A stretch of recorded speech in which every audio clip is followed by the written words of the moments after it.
Good morning और स्वागत है आपका 10 के दमदार ट्रेड्स में। और वीरूर में रहेंगे अगले आधे घंटे आपके साथ। हमारी मदद मानस जायसवाल और राजेश पालवे पिछले शो से कर ही रहे हैं और फ्रेश पर्सपेक्टिव लेकर जुड़ेंगे निर्मल बैंक से विकास सालुंके और एसबीआई सिक्योरिटी से Sudeep Shah. Big market voices में आज दो खास मेहमान जुड़ेंगे हमारे साथ। पहले बात करेंगे मार्केट फंडामेंटल्स पर। आदित्य बिरला सन लाइफ एएमसी के सीईओ महेश पाटिल से बात करेंगे। और क्योंकि आज ट्यूसडे है तो टेक्निकल सेटअप और दमदार कॉल्स बताने के लिए केडियानॉमिक्स के फाउंडर सुशील केडिया जुड़ेंगे हमारे साथ कुछ ही देर में। ये सब कुछ लाइंड अप है आपके लिए शो में, तो बने रहिए हमारे साथ। मार्केट में काफ़ी वॉलेटिलिटी इस समय, हालांकि निफ्टी लोअर लेवल से रिकवरी के बाद वापस अब डे लो की तरफ बढ़ता हुआ, एग्जैक्ट डे लो पर तो नहीं गया लेकिन 22,350 पर। और बैंक निफ्टी लेकर आइए। बैंक निफ्टी करीब करीब, हालांकि बैंक निफ्टी उतना हायर लेवल से स्लिप नहीं किया जितना निफ्टी किया है। और कारण है निफ्टी आईटी। एक बार निफ्टी आईटी लेकर आइए स्क्रीन पर। वो सीएलएसए की डाउनग्रेड के बाद आज लार्ज कैप आईटी स्टॉक्स में बहुत ज़्यादा पेन है और निफ्टी आईटी इंडेक्स अब 1% नीचे इस समय आपको काम करता हुआ दिखाई देगा। लेकिन आज दिन है इंडिविजुअल स्टॉक्स का और आज दिन है टाटा मोटर्स का 6.5% गेन के साथ अब ये निफ्टी का टॉप गेनर।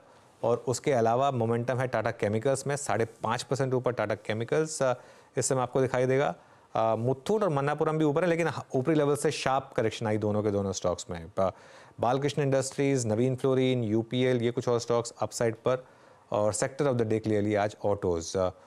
और एक चीज़ ये वीरू के लिए खास तौर से, गर्मी आने वाली है और वोल्टास ने गिरना शुरू कर दिया है वीरू 3% नीचे।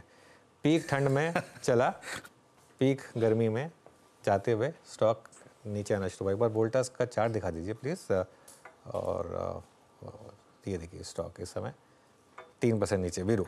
बिल्कुल inverse correlation with temperature. But अभी जो बताऊँ मैं आपको, दिल्ली में इस बार 2 डिग्री टेम्परेचर में उतनी दिक्कत नहीं हुई थी जितनी अब दिक्कत हो रही है। क्योंकि जो स्वेटर पहन के निकल रहे हैं उन्हें गर्मी लग रही है, जो टी शर्ट पहन के निकल रहे हैं वो ठंड महसूस कर रहे हैं, और जो दोनों कर रहे हैं वो बीमार पड़े हुए हैं। तो कोई खांस रहा है। तो जो तकलीफ ठंड में नहीं हुई, मौसम चेंज हो रहा है ना, तो आप मुंबई आ जाइए ना, पहाड़ों पे बर्फ पड़ी हुई है। हाँ वीरू मुंबई आ जाइए। मुंबई में कैसा है? 12 के 12 महीने सेम कपड़ों में काम चल जाता है। कोई यहाँ पे ना एक इंटरेस्टिंग चीज़ ये है कि कोई विंटर क्लोथ, समर क्लोथ लेने की मतलब अलग अलग पैसा खर्च करने की जरूरत नहीं पड़ती। एक बस टाइप ऑफ क्लोथ्स लो, पूरा साल वही निकाल देता है आपका। अच्छा, लिस्टिंग की भी तैयारी हो रही है। 2 लिस्टिंग आज। हाँ वीरू 2 लिस्टिंग होनी है आज। एक बार जरा वो लिस्टिंग दिखा देंगे, उसके बाद आगे बढ़ेंगे और कॉल्स लेंगे। ये आपके स्क्रीन पर एक्सिकॉम टेली की लिस्टिंग। यहाँ पर सब्सक्रिप्शन काफ़ी शानदार रहे थे और लग रहा है कि अच्छी लिस्टिंग होगी।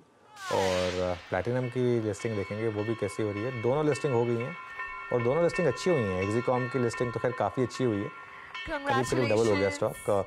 और प्लैटिनम इंडस्ट्रीज़ यहाँ पर भी लिस्टिंग अच्छी हुई है, करीब 32-33 पॉइंट का प्रीमियम पर लिस्टिंग हुई है। वीरो कॉल्स लेना शुरू करते हैं। मार्केट है डेज लो, वैसे निफ्टी डे लो पर आ गया है 22,333 पर।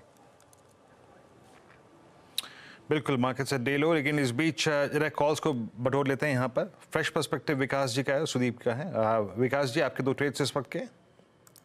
मॉर्निंग वीरेंद्र जी। देखो, ओवरऑल मार्केट में थोड़ा सा यहाँ पे एक रेजिस्टेंस फेस होते देखने मिलेगा, लेकिन स्टॉक स्पेसिफिक यहाँ पे पॉजिटिव मोमेंटम देखने मिल रहा है। जहाँ पे मदरसन सुमी जहाँ पे 120 के ऊपर अभी यहाँ पे ट्रेड करते हुए देखने मिल रहा है। 132 के टारगेट के लिए उसको बाय करना है। ऊपर नीचे में 117 के आसपास का एक स्टॉप लॉस लगा के इसको ऊपर की तरफ पोजीशन कैरी करना है। दूसरा जो है मेरा आईटी सेक्टर से रहेगा, इन्फोसिस, जहाँ पे हमने देखा है कि एक प्रेशर यहाँ पे देखने मिल रहा था। 50 डीएमए के नीचे आज फिसलते हुए देखने मिल रहा है। तो इन्फोसिस में मेरा सेलिंग का कॉल रहेगा। मुझे लगता है नीचे में 1540 के आसपास का, 1540 के आसपास का एक डाउन साइड यहाँ पे देखने मिल सकता है, जहाँ पे उसको जो प्रीवियसली गैप का सपोर्ट है तो 1540 के टारगेट के लिए इन्फोसिस यहाँ पे सेल करना है। ऊपर में जो यहाँ पे स्टॉप लॉस देखने मिल रहा है वो अराउंड 1630 के आसपास का है। तो 1630 के स्टॉप लॉस, 1640 के स्टॉप लॉस से इसको सेल करना है। नीचे में 1540 का स्टॉप। ओके, तो ये इस समय इन्फोसिस पर एक सेल कॉल आती हुई। काफ़ी वीक हो गया इन्फोसिस, वैसे सिर्फ आज का मामला नहीं है, पिछले कुछ दिनों से इन्फोसिस में काफ़ी वीकनेस है। सुदीप के पास चलते हैं। Sudeep good morning. सुदीप आपके पिक्स।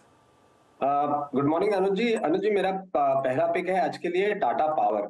टाटा पावर में हमने देखा है कि 15 दिन से जो कंसोलिडेशन हो रहा था 360 और 380-85 के बीच में, वहां से हमने कल के सेशन में एक ब्रेकआउट देखा था और मीडियम टर्म चार्ट्स तो पॉजिटिव ही थे, बट पिछले कुछ टाइम से कंसोलिडेशन में ये स्टॉक था। तो आज कल ब्रेकआउट आया था और आज फॉलो अप एक्शन भी हमें टाटा पावर में दिख रहा है। तो मुझे लग रहा है यहाँ पे टाटा पावर में 388 के स्टॉप लॉस से 403 के टारगेट के लिए बाई किया जा सकता है।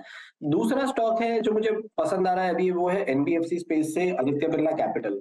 अब आदित्य बिरला कैपिटल का यदि हम चार्ट देखें तो सितंबर 2023 के बाद का हाईएस्ट क्लोज कल स्टॉक ने दिखाया था, और जो हिसाब से एक पिछले 10-15 दिन से यहाँ पे भी एक कंसोलिडेशन देखा गया था 180 और 190 के बीच में, वहां से कल ब्रेकआउट आया था। और मीडियम टर्म चार्ट से, मीडियम टर्म और लॉन्ग टर्म के चार्ट्स तो वैसे भी पॉजिटिव है। तो मुझे लग रहा है यहाँ पे एक अच्छा मोमेंटम बन सकता है आदित्य बिरला कैपिटल में आने वाले कुछ सत्रों में। और 188 के स्टॉप लॉस से यहाँ पे 202 के टारगेट्स 3 से 4 सत्र में आ सकते हैं। ओके, मानस के पास चलते हैं अब।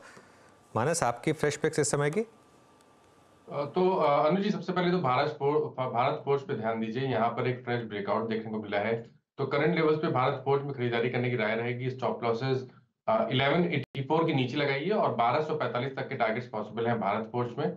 और दूसरे स्टॉक ऑटो स्पेस से है, बजाज ऑटो पे ध्यान दीजिए। यहाँ पर अभी भी आप करंट लेवल्स पे भी आप खरीदारी कर सकते हैं। कल भी हमने लोअर लेवल पे बाइंग इंटरेस्ट देखा, आज एक प्राइस ब्रेकआउट है। करंट लेवल्स पे आप खरीदारी कर सकते हैं स्टॉक में। स्टॉप लॉसेस 8250 के नीचे आपको लगाने हैं, लेकिन टारगेट बड़े हैं। टारगेट करीब करीब 8600 के हैं बजाज ऑटो में। ओके, बजाज ऑटो में 8381 पे आपका व्यू है। तो ऑटो में बहुत सारे ट्रेड्स यहाँ पे हमने पिक किए हैं अभी तक। आगे बढ़ते हैं और कुछ ट्रेड्स को पिक करते हैं। यहाँ पर अब चलते हैं मानस के ये राजेश पालवे जी के पास। राजेश जी, आपके दो ट्रेड्स क्या रहेंगे? वीरेन जी, पहला स्टॉक रहेगा गेल गैस अथॉरिटी। ये स्टॉक में एक अच्छा सस्टेन अप मूव बना हुआ है। हमें लगता है यहाँ पे मोमेंटम कंटिन्यू रहेगा। अपसाइड के टारगेट गेल फ्यूचर के एक्सपेक्ट कर रहे हैं, जो आना चाहिए करीब 205 से लेके 208 तक के। स्टॉप लॉस होगा करीब 191 के आसपास। दूसरा स्टॉक जो हमें पसंद आ रहा है वो है इंडिगो का, इंटरग्लोब एविएशन। ये स्टॉक में जिस तरीके से प्राइस बिहेवियर बने हैं, ये एक अपने मल्टीपल सप्लाई जोन को पेनिट्रेट करते हुए दिख रहा है। एक नैरो कंसोलिडेशन रेंज के बाहर स्टॉक आते हुए दिख रहा है। हमें लगता है इंडिगो में एक मोमेंटम यहाँ पे ड्यूरिंग द डे आते हुए दिख सकता है। अपसाइड के टारगेट एक्सपेक्ट कर रहे हैं इसमें 3280, 3300 की तरफ। स्टॉप लॉस रखेंगे करीब 3180 के आसपास। अच्छा, इंटरग्लोवेशन आज ऑटो में काफी स्ट्रॉन्ग मूव है। एक बार मारुति को देखिएगा। मारुति ने आज सुबह सुबह करीब 11740 का नहीं, आज का इंट्राडे हाई किया है। 11723 का इंट्राडे हाई क्रिएट किया। 11721 डाटा साहब वाई रेशियोस लेके आएंगे। राजेश जी, आपका व्यू इस पे क्या होगा? राजेश पालवे जी, मारुति अगर ये ट्रेजेक्ट्री पार हो 11700 की, 11730 की, तो कहाँ तक का मूव पॉसिबल है? क्योंकि आज टाटा मोटर्स डिलीवर करता हुआ, आज M&M डिलीवर करता हुआ, इस पर आपका टेक? ओपन इंटरेस्ट में करीब 1% का बिल्डअप। तो बिल्कुल स्ट्रॉन्ग सेटअप ही है स्टॉक का। स्टॉक में थोड़ा सप्लाई जरूर बना हुआ हायर साइड पे, लेकिन इसके ओवरऑल स्ट्रक्चर देखें तो बुलिश ही है। यहाँ पे हमें लगता है 11700, बिल्कुल आपने जो लेवल बोला 11700, 715, ये लेवल क्रॉस होंगे फ्यूचर्स में। तो इसका नेक्स्ट टारगेट फिर जो बन सकता है अगले 1-2 ट्रेडिंग सेशन में, वो 12000 की तरफ बढ़ते हुए दिखेगा। तो यहाँ पे पोजीशन होल्ड ही रखना चाहिए, क्योंकि इसके ओवरऑल स्ट्रक्चर बुलिश ही है। पिछले 2-3 दिन में एक नैरो प्राइस रेंज में कंसोलिडेशन होते हुए दिख रहा है। स्ट्रॉन्ग सेक्टर का मोमेंटम ऑलरेडी यहाँ पे, ऑटोमोबाइल का ऑलरेडी यहाँ पे बनते हुए दिख रहा है। तो हमें लगता है 1150 के स्टॉप लॉस से, 11550 के स्टॉप लॉस से पोजीशन होल्ड रखें। साइड के टारगेट 12000 तक आते हुए दिख सकते हैं। मारुति आपके स्क्रीन पे और मेरे स्क्रीन पे और कहाँ मूव आ रहे हैं। मैं मोमेंटम को कैप्चर कर रहा हूँ। टाटा पावर बात करते करते अब आपकी स्क्रीन पे इस वक्त डे हाई की ट्रैजेक्टरी में। कल ही हमने इसमें क्लोजिंग में भी और ओपनिंग पे बातचीत की थी। इट्स 398 एट डे हाई, सर्वोच्च स्तर पे आके ट्रेड करता हुआ। याद रखिएगा इसकी जो ऑल टाइम हाई क्लोज के मुताबिक जो इसका सर्वोच्च स्तर है क्लोज के हिसाब से, वो है करीब 407 का। मात्र अगर आप देखें तो वहाँ से 10 रुपये दूर है। और इंट्राडे बेसिस पे करीब 412 का। एंड टाटा कम्युनिकेशन अच्छा मूव देता हुआ। टाटा ग्रुप के सारे stocks, it's I think this entire day belongs to Tata group. Tata Motors, Tata Chemical, सब में काफ़ी स्ट्रॉन्ग मूव है यहाँ पे। ऑटो से ही आप देखिए आपकी स्क्रीन पे, इस बीच टीवीएस मोटर्स ये भी डिलीवर करता हुआ 2270 पे। क्या मूव आ रहे हैं यहाँ पे ऑटो में इस वक्त। सुदीप, टीवीएस पे आपका टेक?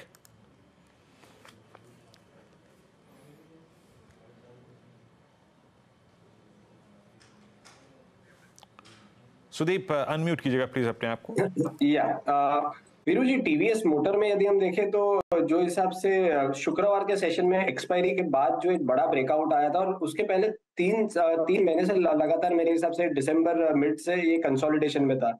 तो ये ब्रेकआउट 2 दिन पहले ही आया था और मुझे लग रहा है अब यहाँ पे एक बढ़िया सा एक अप ट्रेंडिंग मूव हम देख सकेंगे आने वाले कुछ हफ्तों में। और एक अच्छा कंसोलिडेशन के बाद जो ये बेस बना रहा है ये 2200 2180 के आसपास का, मुझे लग रहा है जब तक ये जोन होल्ड करेगा तब तक हमें 2360 2400 के लेवल्स भी टीवीएस मोटर में आते हुए देख पाएंगे हम आने वाले कुछ हफ्तों में।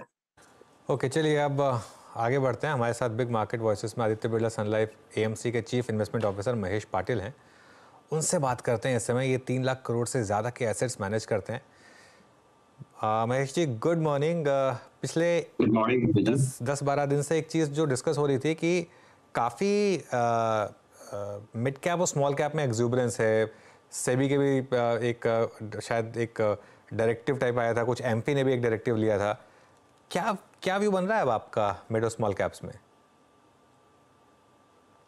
So I mean, mid and small cap sector में हमने देखा है कि लास्ट ईयर में काफी बड़ी रन आई थी और अभी भी काफी मिड एंड स्मॉल कैप में ओवरऑल रिटर्न जो है काफी बेहतर है। सो एक तो ये कैटेगरी में म्यूचुअल फंड में अगर देखेंगे तो जो इनफ्लोज आ रहे हैं उसमें भारी मात्रा में inflows mid cap, small cap और लार्जर मिड कैप फंड्स में आ रहे हैं। इसके कारण भी एक है कि लिक्विडिटी की वजह से स्टॉक प्राइसेस काफी ऊपर आए हैं और रिलेटिवली अगर देखते हैं तो valuations okay large and mid caps के स्टॉक्स के compare to mid cap and small cap stocks compare to large cap stocks के हिसाब से देखते हैं तो वहाँ पे लॉन्ग टर्म एवरेज के हिसाब से वैल्यूएशंस थोड़ा ऊपर की तरफ दिख रहा है। और हमने देखा था कि लास्ट 2 साल में जो मिड कैप स्मॉल कैप में जो रिटर्न्स आए थे वो 50% रिटर्न अर्निंग्स ग्रोथ की वजह से आए थे और 50% जो रिटर्न कंट्रीब्यूशन है वो पी रेटिंग की वजह से हुआ है। उसके मुकाबले अगर हम देखते हैं कि लार्ज कैप स्टॉक्स में जो लास्ट 2 साल में रिटर्न आए हैं लार्ज कैप इंडेक्स में वो लगभग अर्निंग्स ग्रोथ के आसपास ही है। तो ऐसा लग रहा है कि यहाँ से थोड़ी मिड एंड स्मॉल कैप में लिक्विडिटी की वजह से और ज्यादा बाइंग के हिसाब से जो मूव आई है वहाँ से थोड़ा सा कॉशियस रखना चाहिए। और लार्ज कैप जो स्टॉक्स है और लार्ज कैप फंड्स है वहाँ पे हमें रिस्क रिवॉर्ड थोड़ा बेहतर दिख रहा है ये टाइम में। हालांकि मिड एंड स्मॉल कैप में काफी कंपनी स्पेसिफिक देखना चाहिए, वहाँ पे अर्निंग्स ग्रोथ भी काफी अच्छी है because mid cap small cap जो सेक्टर है उनका ज्यादातर फोकस जो कंपनीज है डोमेस्टिक मार्केट के ऊपर रहता है और डोमेस्टिक मार्केट जैसे डोमेस्टिक इकोनॉमी जैसे हम देख रहे हैं कि वहाँ पे ग्रोथ काफी अच्छी है, जीडीपी नंबर जो भी आए थे वो काफी बेहतर थे, तो वहाँ पे अर्निंग्स ग्रोथ बेहतर रहने की अपेक्षा है। बट नियर टर्म में थोड़ा कॉशन हमें दिख रहा है और थोड़ा सा रुझाव आपका लार्ज कैप में आपका रहेगा तो अच्छा रहेगा। ओके महेश जी, चलिए अब तो ये आपने मिड कैप स्मॉल कैप पर जो टिप्पणियाँ पिछले कुछ सेशंस में हुई उस पर आपने अपनी राय रखी। आज स्क्रीन पे कुछ स्टॉक स्पेसिफिक मूव बहुत अच्छे जो हैं उसमें ऑटो, हालांकि उसमें घटना ऐसी हुई है टाटा मोटर्स का डीमर्जर प्लान, लेकिन इस स्पेस ने बहुत अच्छा मूव दिया है। पहले टू व्हीलर स्पेस ने, अब आप पूरा इंटायर को देखिए, चाहे वो टाटा मोटर्स हो, चाहे वो एम हो, चाहे वो बजाज ऑटो हो, चाहे मारुति हो। अभी ऑटो पर आपकी राय क्या बन रही है सर इस वक्त, और स्पेशली पैसेंजर व्हीकल सेगमेंट में यहाँ से अच्छे स्विंग मिल सकते हैं हायर साइड पे? सो ऑटो सेक्टर अगेन काफी अच्छा किया है। लास्ट ईयर हम लोगों ने 3 महीने पहले auto fund transportation logistics fund launch किया था, तो उसमें काफी बेहतर रिटर्न आए थे। हमें लग रहा था कि ऑटो सेक्टर कोविड के बाद के जो रिकवरी हो रही थी वहाँ पे अभी भी कुछ सेक्टर्स में, जैसे टू व्हीलर्स में जो कोविड के पहले जो टॉप बनाए थे वॉल्यूम्स वो अभी पार हो रहे हैं। तो ये सेक्टर में मीडियम टर्म पर्सपेक्टिव से हमें लग रहा है कि ग्रोथ काफी अच्छी है यहाँ पे। लेकिन 3 सेगमेंट्स, एक तो कमर्शियल व्हीकल्स है, कमर्शियल व्हीकल्स में मुझे लग रहा है कि वहाँ पे अभी जो ग्रोथ है वो थोड़ी अभी पीक आउट हो रही है और थोड़े नंबर्स उसमें स्लो डाउन हमें दिख रहा है। पैसेंजर व्हीकल्स में लास्ट ईयर काफी अच्छे वॉल्यूम ग्रोथ थी और आगे जाके हुए मैंने देखा है कि अराउंड 7-8% वॉल्यूम ग्रोथ हो सकती है। और टू व्हीलर सेक्टर में बिकॉज लास्ट ईयर रिकवरी थोड़ी स्लो थी और बेस इफेक्ट बेस कम था, इसीलिए वहाँ पे ग्रोथ काफी अच्छी दिख रही है। और वहाँ पे एटलीस्ट मीडियम टर्म में इन टू व्हीलर्स में वॉल्यूम ग्रोथ ऑटो सेक्टर में सबसे अच्छी रहेगी। और आगे हमने देखा है कि मार्जिन इंप्रूवमेंट काफी कंपनीज में दिखा है, स्पेशली फोर व्हीलर्स में। जो भी रॉ मटेरियल कॉस्ट नीचे आए हैं, स्टील के भाव नीचे आ गए हैं, तो उसके कारण एक मार्जिन इंप्रूवमेंट के कारण जो ओवरऑल अर्निंग ग्रोथ है वो टॉप लाइन ग्रोथ से काफी बेहतर है। और एक ट्रेंड हमें दिख रही थी ऑटो सेक्टर में कि काफी प्रीमियमाइजेशन हो रहा है, राइट। सो जो नई कारें दिख रही हैं वहाँ पे आप देखोगे कि ज्यादातर एसयूवी मॉडल्स हैं।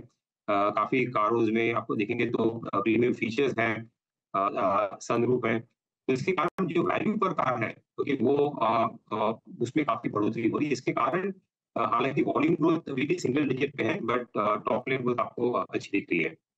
सो हालांकि ये सेक्टर काफी अच्छा किया है और वैल्यूएशन अभी कुछ इतने सस्ते हैं नहीं, बट वहाँ पे आउटलुक अभी भी स्पेशली टू व्हीलर्स और फोर व्हीलर्स में हमें अच्छा लगता है। अच्छा, आज आईटी पे एक डाउनग्रेड आया और आईटी ने पिछले 1-2 हफ्ते से थोड़ा अंडर परफॉर्म करना शुरू किया है। आप इस डिप पे बाय करेंगे क्या IT stocks? So IT stocks में अभी भी यूएस में जो ग्रोथ का जो कंसर्न है वहाँ पे भी क्लैरिटी है नहीं। कभी लग रहा है कि यूएस में अभी रेट कट आएंगे, कभी लग रहा है कि रेट कट थोड़े डिले होंगे। और जो कमेंट्री आ रही है आईटी कंपनीज की यूएस से, वहाँ पे थोड़ी कॉशियस भी है, बट ऐसा भी लग रहा है कि यहाँ से अभी जो नेक्स्ट 1-2 क्वार्टर है वहाँ पे शायद ये सेक्टर बॉटम आउट हो सकता है। और अगर हम थोड़ी लंबी सोच ले, नेक्स्ट 2 to 3 इयर्स का व्यू अगर लेंगे, तो आईटी सेक्टर में हमें लगता है कि जो आईटी स्पेंड्स है ओवरऑल, ओके, वो ज्यादा कम नहीं होगी बिकॉज काफी कंपनीज डिजिटल की तरफ जो ट्रांजिशन कर रही है, वहाँ पे जर्नी अभी भी पूरी हुई नहीं है। उसको और 3-4 साल लगेंगे। और एआई की वजह से इनिशियली लग रहा है कि आर्टिफिशियल इंटेलिजेंस का जो कैचअप किया है लास्ट 1 साल में, तो उसके कारण लॉन्ग टर्म में स्पेंड और आईटी इम्प्रूव होंगे। तो हालांकि शॉर्ट टर्म में डिस्क्रिशनरी स्पेंड जो है कंपनीज की वो थोड़ी कम है। तो हमें लग रहा है कि ये सेक्टर में 3 साल के व्यू से अगर देखते हैं तो अगर अगले 3-6 महीने में जो वीकनेस है वो अच्छी अपॉर्चुनिटी रहेगी टू अक्यूमुलेट। हालांकि वैल्यूएशंस जो लार्ज कैप कंपनीज के और मिड कैप कंपनीज के हैं वो लॉन्ग टर्म एवरेज से थोड़ा बेहतर है, बट ये सेक्टर में कैश फ्लो जनरेशन काफी अच्छी है और डिविडेंड यील्ड भी कुछ कंपनीज में काफी अच्छे है, तो एक स्टेबिलिटी देती है। और आई थिंक ये वीकनेस में अगर प्राइसेस करेक्ट होती है तो हमें लग रहा है कि it's a good opportunity to build from a medium term perspective. अच्छा, सर आपका एग्जैक्टली कमोडिटीज पे, आई मीन हमने मेटल इंडेक्स को देखा, कल इसने मेटल इंडेक्स ने ऑल टाइम हाई क्रिएट किया। कुछ हाउस व्यूज में थोड़ा सा कॉशन भी आया कि भाई मेटल्स में यहाँ पे प्रॉफिट्स को कन्वर्ट करने का कैश में टाइम है। और कमोडिटीज में एक धड़ा केमिकल्स है जो कि आज स्क्रीन पे बहुत अच्छा प्राइस एक्शन दे रहा है। कमोडिटीज पे आपका टेक, और केमिकल्स या फिर मेटल्स, दोनों में से प्रेफर्ड क्या है? मेटल्स जो कि ऑल टाइम हाई पे है और केमिकल्स जो कि ऑलमोस्ट लगभग पिछले 2 साल के सबसे निचले स्तरों पे ट्रेड कर रहा है सर। सो कमोडिटीज में मेटल्स पे हमारा व्यू न्यूट्रलिश है, ज्यादा नेगेटिव भी नहीं है बट पॉजिटिव भी नहीं है, बिकॉज जैसे मेटल्स के लिए जो डिमांड है, एक तो चाइना के सबसे बड़ा कंज्यूमर है, वहाँ पे इकोनॉमी काफी स्लो जा रही है और स्ट्रगल कर रही है एक तरह से, स्पेशली इंफ्रास्ट्रक्चर और बाकी इन्वेस्टमेंट्स के लिए। सो हमें नहीं लग रहा है कि डिमांड साइड से कुछ बड़ी पुल होगी जिससे कि मेटल प्राइस ऊपर जाएंगे और कंपनीज को बेनिफिट मिलेगा। हालांकि डोमेस्टिक इंडियन जो मेटल कंपनीज है वो उनमें ठीक ठाक ग्रोथ है।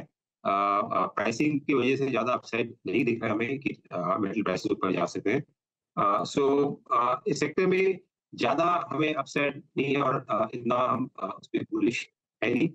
उसके अलावा अगर पर्टिकुलरली केमिकल सेक्टर देखें तो वो एक सेक्टर है जहाँ पे, जैसे हमने सही बात की कि लास्ट 1 साल में सेक्टर परफॉर्म नहीं किया है।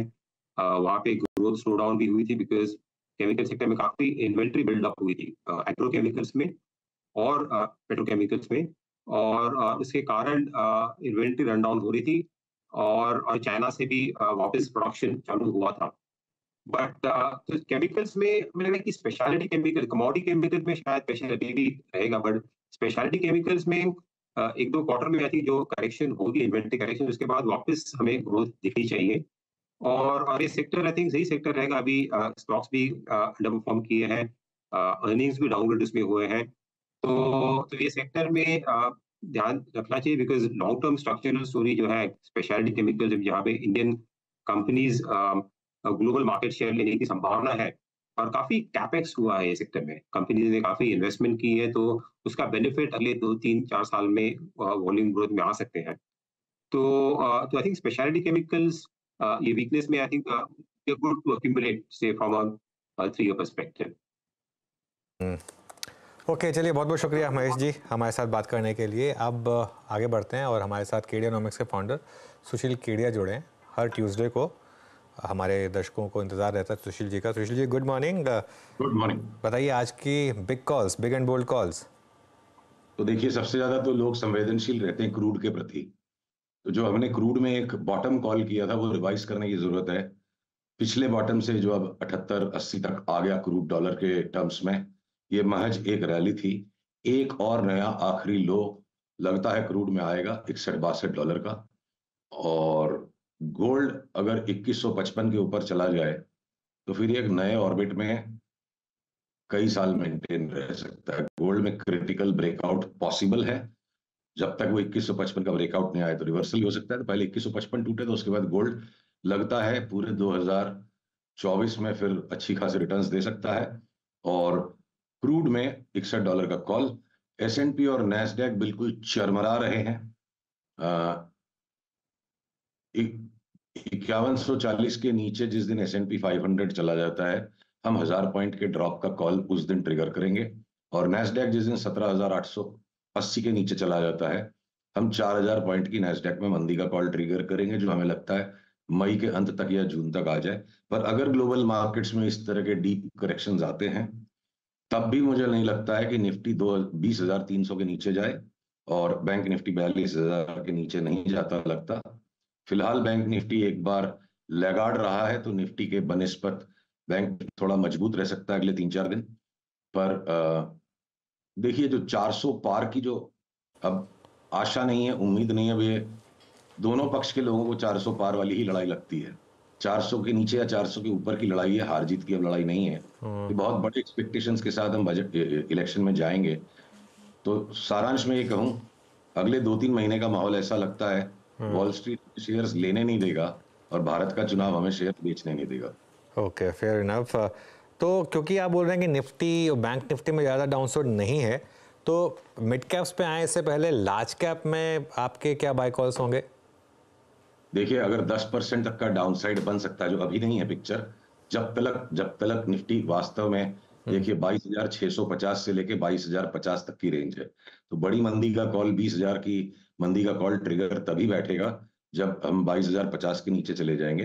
पर मान के चलिए कि एक बार के लिए अज्यूम करिए 10% तक के करेक्शन की जगह है अगले 2-2.5 महीने में, तो सारे के सारे स्टॉक्स 10% नहीं घटेंगे। जैसे अडानी पोर्ट्स और सिप्ला मुझे लगता है 30% घट जाएंगे, और हो सकता है कि महिंद्रा एंड महिंद्रा 25% घट जाए। तो अगर कुछ स्टॉक्स इतने ज्यादा घटेंगे और इंडेक्स सिर्फ 10% घटेगी, तो कुछ स्टॉक्स के अंदर में बाइंग करके भी आप पैसे कमा सकते हो। सारे स्टॉक्स को एक साथ चलना जरूरी नहीं है, लीड लैग्स रहेंगे। तो भले ही बाटा मान लो अगर इंडेक्स का हिस्सा नहीं भी है, तो बाटा का लगता है कि एक लॉन्ग टर्म बॉटम यहाँ बन गया। आईटीसी पे मैंने आपसे बहस की थी अनुज कि बैट बच्चा नहीं है, पर हो सकता है मुझे वो कॉल रिवाइज करना पड़े। अगर आईटीसी भी 405 के नीचे चला गया तो लॉन्ग काट के शॉर्ट करना पड़ेगा। तो अब अगर नवीन फ्लोराइन के रिजल्ट्स बहुत खराब थे और वो स्टॉक बिल्कुल कूट दिया गया, पर वो चार्ट के हिसाब से अगर एयू बैंक और नवीन फ्लोराइन अब वापस बॉटम बना के बढ़ रहे हैं, तो जिस चीजों को लेना नहीं है, लोगों को लेने का लॉजिक नहीं है, वो चीजें बढ़ जाएंगी, और जिन चीजों को बेचने का लॉजिक नहीं है वो घट जाएंगी। ऐसा हो सकता है बाजार में। अच्छा सुशील जी, ये बैंक निफ्टी को देखिए, आज जिस जगह हम खड़े हैं, एक एक करके सबने डिलीवर किया, चाहे वो SBI हो, चाहे ICICI बैंक हो, चाहे एक्सिस बैंक हो, चाहे इंडसइंड बैंक हो। बैकफुट पे रहा HDFC बैंक, PSU बैंक ने बहुत अच्छा किया। कोई और बैंक आपको इम्प्रेस कर रहा है यहाँ पे एक अच्छे ट्रेडिंग स्विंग के लिए? देखिए HDFC बैंक पे जो कि अपनी बात हुई थी कि जहां से हमने बाजार की नई तेजी पकड़ी थी कि HDFC बैंक भी अब नहीं घटेगा, तब उसकी छोटी बहन ये कोटक महिंद्रा की चार्ट अगर PCR डिस्प्ले कर पा रहा है जो मेरे स्क्रीन से, तो कोटक महिंद्रा बैंक ने अब इतना एक कंप्लीट पैटर्न कर दिया इस करेक्शन का, और हमें यहाँ से इरिस्पेक्टिव ऑफ इंडेक्स, देखिए इंडेक्स के साथ हर एक स्टॉक के व्यू को मिक्स करने वाले ट्रेडिंग नहीं कर पाएंगे। तो कोटक महिंद्रा में जब तक ये हरी लाइन नहीं टूटे, तकरीबन 1710 के नीचे अगर नहीं जाता है, तो एक बार 1900 तक की चाल की ट्रिगर कोटक महिंद्रा बैंक में आ गई। तो HDFC बैंक के साथ साथ एक लार्ज बैंक में कोटक महिंद्रा है जो बहुत ही लगाड़ रहा है, वो बढ़ सकता है। कुछ हद तक इंडसइंड बैंक ने भी देखिए 4 दिन में बढ़ना शुरू किया है। तो HDFC बैंक, कोटक और इंडसइंड, ये 3 बैंक निफ्टी पे पॉजिटिव बैटिंग करे और बाकी की कुटाई हो जाए, तो इस तरह का माहौल बन सकता है। अच्छा सुशील जी, मिड कैप में और कोई ऐसी कॉन्ट्रा कॉल या फिर एटलीस्ट वो प्राइस जो कि बहुत समय से डोमिनेट ना कर पाया हो, डाउन ट्रेंड में हो, 52 वीक लो पे या फिर एक मल्टी ईयर लो पे हो, जहां पे आपको स्ट्रॉन्ग रिवर्सल के संकेत मिल रहे हैं, कोई खास स्टॉक मिड कैप में, चाहे वो डेरिवेटिव्स में, चाहे कैश में? देखिए कैश के जो स्टॉक्स है ना इस वक्त डोल्ड्रम्स में है चार्ट्स, ना तो तेजी हो रही है उनमें प्रॉपर, ना मंदी हो रही है। और अब मान लीजिए एशियन पेंट्स एक कॉन्ट्रा कॉल बन रहा था और बॉटम टूटता चला गया, तो थोड़ा सा बाजार एक बार के लिए मेरी स्क्रीन रीडिंग पर अजीब सा लग रहा है। और जब बाजार आपको पूरे सिंक्रोनाइजेशन में नहीं लगे, तो डेयर डेविल कॉल देने और डेयर डेविल सौदे करना मुझे मुनासिब नहीं लग रहा है। एक सप्ताह छोड़ देंगे क्या फर्क पड़ता है, मतलब कुछ ये जो मिड कैप्स के बॉटम जैसे फॉर्मेशंस जो बन रहे हैं वो सरकते जा रहे हैं नीचे। तो जब तक एक हायर बॉटम नहीं बने, अब यहाँ पे इतने बढ़े हुए बाजार पे इस लेवल की इंडेक्स पे दुस्साहस करने का मन नहीं हो रहा है वीरू। कुछ रॉकेट कॉल्स सुशील जी इस मार्केट में, अगर कुछ F&O या नॉन F&O स्टॉक्स जो अच्छे लग रहे हो आपको? देखिए हिंडाल अच्छे लगने में तो अनुज ज्यादा अब माइंड हमारा शॉर्ट के ट्रेड्स को सर्च करने लगा है, जो ट्रिगर हो सकता है 2 दिन 4 दिन रुक के होंगे। एकदम से कोई बड़ा कॉल लेना है तो बंधन बैंक में नॉन ट्रेडिंग व्यू कोई ले, 6 महीने के दृष्टिकोण से अगर डिलीवरी उठाए, तो मुझे लगता है जो बंधन बैंक के न्यूनतम स्तर आ गए हैं, अगले 6 महीने में 50%, 60%, 70% ऊपर हो जाए, उस तरह की चार्ट है। और बंधन बैंक में भले ही रोज के फ्लक्चुएशंस बहुत मिलते हैं, जिसमें ट्रेडिंग करना सरल नहीं है, पर जो डिलीवरी उठा के काम करेगा, तो बंधन बैंक में मुझे लगता है कि ये बाजार का एक कॉन्ट्रा कॉल है इंडेक्स के बॉटम भाव पर। और आज इंडेक्स जब एकदम हाईएस्ट हाई पे, बंधन बैंक इंडेक्स के बॉटम भाव पे मिल रहा है, 4000 पॉइंट निफ्टी नीचे वाले भाव पे बंधन बैंक मिल रहा है।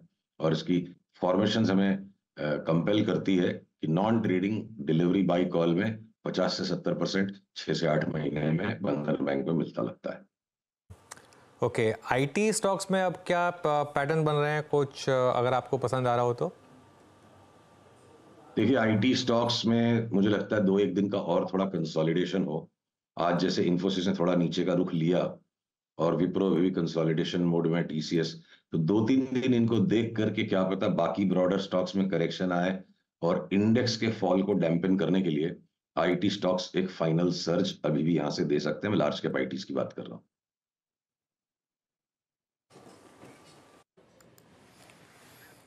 ओके अच्छा सुशील जी, प्रीशियस मेटल्स पे गोल्ड में ये जो स्विंग आ रहा है, इस पर आपका कोई टेक है क्या? गोल्ड पर आपका व्यू क्या है इस वक्त? हाँ, जैसे 2155 मैंने आपसे कहा ना शुरू में कि 2155 के ऊपर चल गया गोल्ड, तो वहां और लेना चाहिए। पुरानी तेजी के साथ साथ 2155 पर नई तेजी करें, हो सकता है गोल्ड 2300 2350 तक भी चला जाए। 10-12% की एक बड़ी स्विंग मिल सकती है इतने बड़े हुए लेवल से भी, अगर $2155 के ऊपर गोल्ड चल पड़े। ओके, चलिए बहुत बहुत शुक्रिया फिर सुशील जी आज हमारे साथ जुड़ने के लिए और ये सारे स्टॉक्स और सेक्टर्स पर बात करने के लिए। थोड़ा सा नर्वस व्यू इस समय सुशील का मार्केट को लेकर, एक करेक्शन की शायद शुरुआत, और आज स्क्रीन पर थोड़ी सी नर्वसनेस विजिबल भी है। निफ्टी अब 22,300 के नीचे ट्रेड कर रहा है, 22,287 के नीचे, मतलब जो हमारा फर्स्ट सपोर्ट था अब उसके लोअर एंड में आ गया, 22,295 का सपोर्ट था, उसके नीचे आ गया। अब देखते हैं सेकंड सपोर्ट जोन जो है, बड़ा सपोर्ट 22,150 से 22,200, वहाँ तक भी जाने की तैयारी हो रही है, यहीं से घूम जाएगा। नीरज जी आ गए स्टूडियो में। Neeraj ji good morning, over to you. बहुत सवाल होंगे ट्रेडर्स के आज बहुत सवाल होंगे क्योंकि अचानक से मार्केट में गिरावट बढ़ भी गई है, एडवांस डिक्लाइन भी खराब है। खैर देखते हैं क्या होता है दिन के दौरान, लेकिन आप कह रहे हैं 22,200 पर नज़र रखनी है। हाँ मतलब अब ये घूमना है तो यहीं से घूम जाएगा, वरना 22,150 से 22,200 एक नेक्स्ट लेवल है वॉच आउट करने के लिए, अगर यहीं से नहीं घूमा तो। अगर यहाँ से नहीं घूमा तो 2290 से नहीं घूमा, 290 से 2200 तक के भी ऊपर नज़र रखनी पड़ेगी। चलिए शुरुआत करते हैं हेडलाइंस के साथ। बता दें कि मनी कंट्रोल पर दिए गए विचार एक्सपर्ट्स के अपने निजी विचार होते हैं। वेबसाइट या मैनेजमेंट इसके लिए उत्तरदायी नहीं है। यूजर्स को मनी कंट्रोल की सलाह है कि कोई भी निवेश निर्णय लेने से पहले सर्टिफाइड एक्सपर्ट की सलाह लें।